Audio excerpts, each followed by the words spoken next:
নমস্কার বন্ধুরা, ইনভেস্টমেন্টের কথা উঠলে যে সমস্ত ইনভেস্টমেন্ট প্রোডাক্টগুলোর নাম আমাদের সামনে আসে সেগুলো সব লম্বা লম্বা টেনিওরের। পিপিএফ 15 বছরের জন্য ইনভেস্ট করতে হবে, সুকন্যা সমৃদ্ধি যোজনা 21 বছর অপেক্ষা করতে হবে।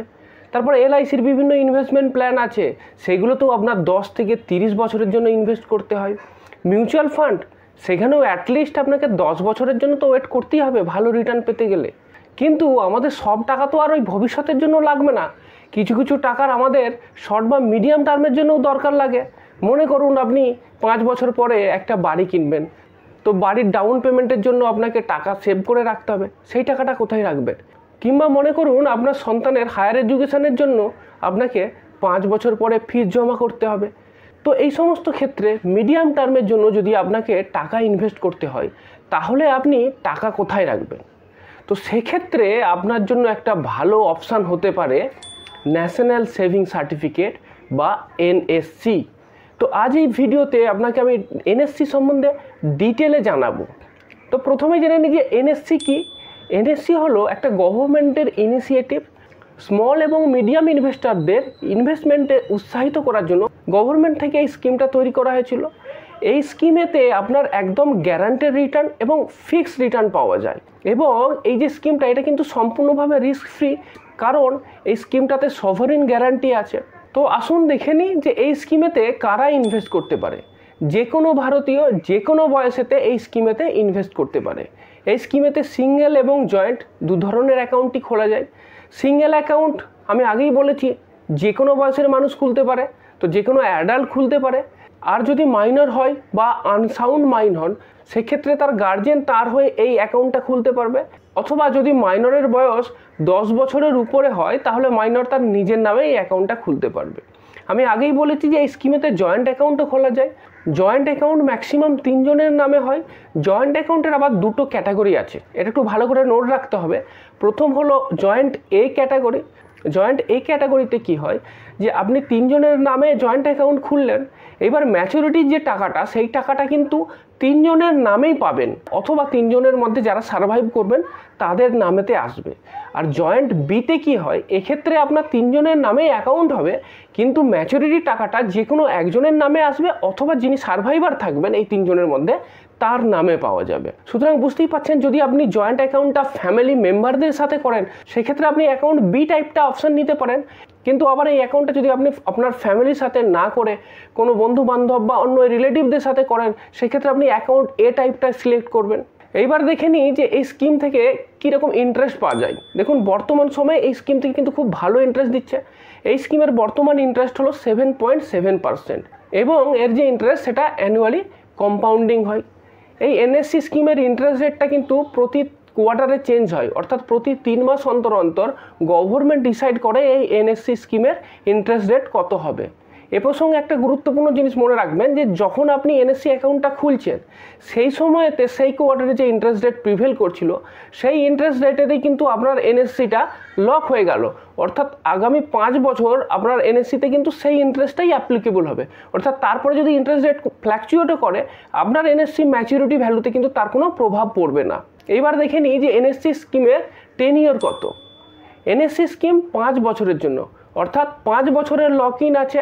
আপনার টাকা আপনি জমা করার পরেতে 5 বছর আপনাকে ওয়েট করতে হবে ম্যাচুরিটির জন্য, এবং ম্যাচুরিটির শেষে আপনার অরিজিনাল যে প্রিন্সিপাল অ্যামাউন্ট, তার সাথে আপনি যে টাকাটা ইন্টারেস্ট পেলেন, সেই দুটো টাকা মিলিয়ে যে টাকাটা আসছে, সেই টাকাটা আপনি পেয়ে যাবেন। এইবার আমরা দেখব যে এনএসসিতে মিনিমাম এবং ম্যাক্সিমাম কত টাকা ইনভেস্ট করা যায়। এনএসসি স্কিমের মিনিমাম ইনভেস্টমেন্ট অ্যামাউন্ট হলো 1000 টাকা। তারপর এই 1000 টাকার উপরে 100 টাকার গুণিতক হিসাবে যে কোনো অ্যামাউন্টের আপনি ইনভেস্ট করতে পারেন।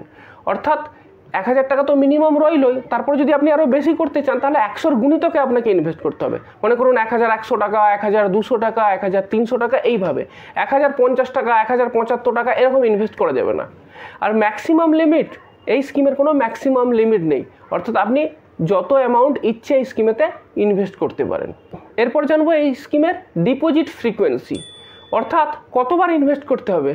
এই স্কিম হচ্ছে ওয়ান টাইম ইনভেস্টমেন্টের জন্য, অর্থাৎ যখন আপনি এনএসসিতে ইনভেস্ট করছেন, একবারই ইনভেস্ট করবেন, একবারে 5 বছরের জন্য। ওই 5 বছরের টেনিওরে কিন্তু বারবার আপনাকে আর ইনভেস্ট করতে হবে না। একবারের জন্যই ইনভেস্ট হবে এবং ম্যাচুরিটিতে আপনি টোটাল টাকাটা পাবেন।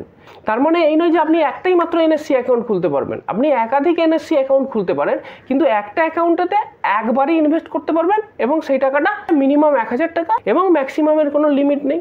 এরপরে যে প্রশ্ন সেটা হলো যে এই স্কিমেতে ট্যাক্স বেনিফিট কী পাওয়া যায়। এই স্কিমেতে ইনকাম ট্যাক্সের 80Cর আন্ডারে 1.5 লাখ পর্যন্ত ট্যাক্স বেনিফিট পাওয়া যায়। অবশ্য এই 80Cর আন্ডারেতে আরও অনেক স্কিম আছে যেগুলোতে ছাড় পাওয়া যায়, যেমন ধরুন পিপিএফ, সুকন্যা সমৃদ্ধি যোজনা ইত্যাদি ইত্যাদি। একটা জিনিস মনে রাখতে হবে যে 80Cর আন্ডারে যে টোটাল ছাড় পাওয়া যায় তার কিউমুলেটিভ অ্যামাউন্ট হচ্ছে 1.5 লাখ। অর্থাৎ এই সমস্ত ইনভেস্টমেন্ট অপশান যেগুলো আছে সেগুলো সবগুলো মিলিয়ে টোটাল 1.5 লাখ ছাড় পাওয়া যাবে। যদি অলরেডি আপনি 1.5 লাখ টাকা পিপিএফ কিংবা সুকন্যাতে ইনভেস্ট করে দেন তাহলে এনএসসিতে আর আলাদা করে এক্সট্রা আপনি আর ছাড় পাবেন না। কিন্তু যদি ধরুন আপনার পিপিএফ বা সুকন্যা সমৃদ্ধি মিলিয়ে টোটাল 1.5 লাখ টাকা হয়নি, তাহলে শুধুমাত্র ট্যাক্সের পারপাসের জন্য বাকি টাকাটা আপনি এনএসসি থেকে ইনভেস্ট করতে পারেন। আরেকটা ইম্পর্টেন্ট ইনফরমেশন আপনাকে দিয়ে দিই যে এনএসসির ম্যাচুরিটির সময়তে যে ম্যাচুরিটির ভ্যালুটা আপনি পাবেন সেই ম্যাচুরিটির উপরেতে কিন্তু কোনো টিডিএস কাটবে না। আসুন এইবার দেখে নিই যে এনএসসি অ্যাকাউন্ট কোথায় কিভাবে খুলতে হয়। এনএসসি অ্যাকাউন্ট বর্তমানে ভারতে শুধুমাত্র পোস্ট অফিসগুলোতেই খোলা যায়। সুতরাং যদি আপনি এনএসসিতে ইনভেস্ট করতে চান তাহলে আপনাকে পোস্ট অফিসে যেতে হবে, আপনার আইডেন্টিটি প্রুফ, অ্যাড্রেস প্রুফ এবং পাসপোর্ট সাইজ ফটোগ্রাফ জমা করতে হবে। কিছু কিছু ডকুমেন্টস আছে যেগুলো আপনার আইডেন্টিটি প্রুফ এবং অ্যাড্রেস প্রুফ দুটোরই কাজ করে, যেমন ধরুন আপনার Aadhaar card, voter card, driving licence, এগুলো কিন্তু দুটোরই কাজ করে। সুতরাং এই একটা ডকুমেন্টস দিলেই আপনার কাজ হয়ে যাবে, তার সাথে আপনার পাসপোর্ট সাইজ ফটোগ্রাফও জমা করতে হবে। এইবার অনেকের মনে প্রশ্ন আসবে যে এই এনএসসি অ্যাকাউন্টটা কি প্রিম্যাচুরলি ক্লোজ করা যায়, অর্থাৎ এই 5 বছরের আগে কি এনএসসি অ্যাকাউন্ট থেকে টাকা পাওয়া যায়? উত্তর হলো না। নর্মাল কেসেতে এনএসসি অ্যাকাউন্ট থেকে 5 বছরের আগে টাকা পাওয়া সম্ভব না। 5 বছর আপনাকে ওয়েট করতে হবে এই স্কিমটা ম্যাচিওর করার জন্য। কিন্তু কিছু এক্সেপশনাল কেস আছে যেই কেসগুলোতে আপনার এনএসসি অ্যাকাউন্ট প্রিম্যাচুরলি ক্লোজ করা যেতে পারে। তো প্রথম যেটা, এনএসসি যিনি অ্যাকাউন্ট হোল্ডার তিনি যদি মারা যান সেই কেসেতে এনএসসি প্রিম্যাচুরলি ক্লোজ করা যেতে পারে। 2 নম্বর, যদি কোনো কোর্টের অর্ডার থাকে তাহলেও সেক্ষেত্রে আপনার এনএসসি অ্যাকাউন্ট প্রিম্যাচুরলি ক্লোজ করা যেতে পারে। সুতরাং আপনি বুঝতেই পারছেন যে সাধারণ কেসেতে এনএসসি অ্যাকাউন্টকে ক্লোজ করা যাবে না। যদি কোনো এক্সেপশনাল কেস থাকে সেক্ষেত্রে এনএসসি অ্যাকাউন্ট ক্লোজ হতে পারে।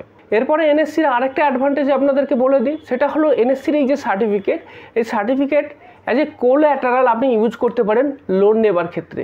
তো কোনো ব্যাংক বা নন ব্যাংকিং ফাইন্যান্স কোম্পানিতে যদি আপনি NSC certificate as a collateral জমা করেন তাহলে এর এগেনস্টে আপনি লোন পেতে পারবেন।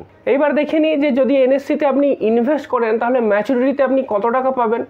যদি আমি 1 লাখ টাকা এনএসসিতে ইনভেস্ট করি এবং বর্তমানে এনএসসির ইন্টারেস্ট রেট হচ্ছে 7.7%, এনএসসি টেনিওর হচ্ছে 5 বছর, তাহলে 5 বছরের শেষে এই 1 লাখ টাকায় আপনি ইন্টারেস্ট পাবেন 44,903 টাকা। তাহলে আপনার টোটাল ম্যাচুরিটি আসবে 1,44,903 টাকা। এবার 1 লাখের হিসেব আপনি পেয়ে গেলেন। তো এইভাবে আপনি 2 লাখ, 3 লাখ, 4 লাখের হিসেব তো আপনি জাস্ট গুণ করে দিতে পারবেন। মনে করে এবার 2 লাখ টাকা আপনি ইনভেস্ট করলেন, তাহলে 2 লাখের জন্য কত হবে? জাস্ট এটাকে ডবল করে দিলেন, 2,89,806 টাকা হবে। 5 বছরের ইনভেস্টমেন্টের জন্যই আরও কতগুলো অপশান আছে, যেমন ধরে রাখুন পোস্ট অফিসেরই এমআইএস হতে পারে, পোস্ট অফিসের টার্ম ডিপোজিট হতে পারে, ব্যাংকের ফিক্সড ডিপোজিট হতে পারে। এবার প্রশ্ন আসবে যে এই অপশানগুলোর মধ্যে আবার বেস্ট কোনটা। সেটা যদি জানতে চান তাহলে আপনি আমার ডান দিকের ভিডিওটাতে ক্লিক করুন।